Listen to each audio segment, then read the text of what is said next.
सभी को जय मसीह की। आज हम पढ़ेंगे प्रकाशित वाक्य 7।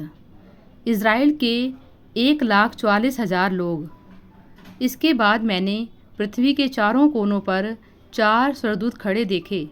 वे पृथ्वी की चारों हवाओं को थामे हुए थे, ताकि पृथ्वी या समुद्र या किसी पेड़ पर हवा ना चले।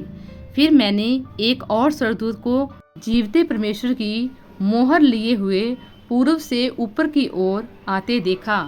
उसने उन चारों स्वर्गदूतों से, जिन्हें पृथ्वी और समुद्र की हानि करने का अधिकार दिया गया था, ऊंचे शब्द से पुकार कर कहा, जब तक हम अपने परमेश्वर के दासों के माथे पर मोहर ना लगा दें, तब तक पृथ्वी और समुद्र और पेड़ों को हानि ना पहुंचाना।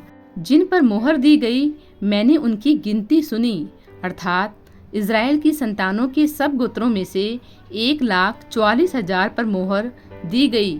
यहूदा के गोत्रों में से 12,000 पर मोहर दी गई, रूबेन के गोत्र में से 12,000 पर, गाद के गोत्र में से 12,000 पर, आशेर के गोत्र में से 12,000 पर, नप्ताली के गोत्र में से 12,000 पर, मनस्से के गोत्र में से 12,000 पर, शमोन के गोत्र में से 12,000 पर, लेवी के गोत्र में से 12,000 पर, इस्साकार के गोत्र में से 12,000 पर, जबूलून के गोत्र में से 12,000 पर, यूसुफ के गोत्र में से 12,000 पर और बिन्यामीन के गोत्र में से 12,000 पर मोहर दी गई, एक बड़ी भीड़।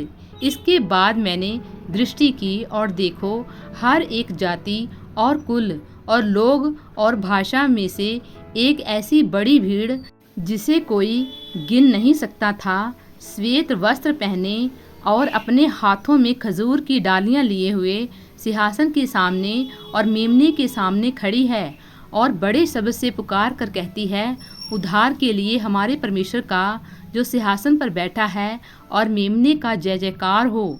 और सारे स्वर्गदूत उस सिंहासन और प्राचीनों और चारों प्राणियों के चारों ओर खड़े हैं।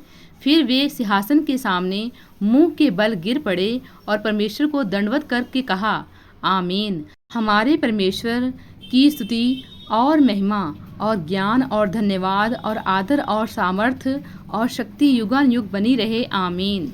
इस प्राचीनों में से एक ने मुझसे कहा, ये श्वेत वस्त्र पहने हुए कौन है और कहाँ से आए हैं? मैंने उससे कहा, हे स्वामी, तू ही जानता है। उसने मुझसे कहा, ये वे हैं जो उस महाक्लेश में से निकल कर आए हैं।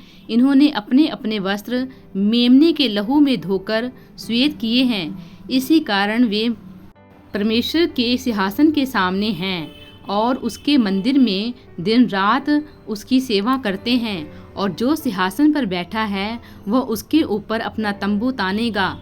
वे फिर भूखे और प्यासे ना होंगे और ना उन पर धूप ना कोई तपन पड़ेगी, क्योंकि मेमना जो सिंहासन के बीच में है उनकी रखवाली करेगा और उन्हें जीवन रूपी जल के सोतों के पास ले जाएगा और परमेश्वर उनकी आंखों से सब आंसू पोंछ डालेगा। प्रभु इन वचनों द्वारा आपको बहुतायत से आशीष दें, आमीन।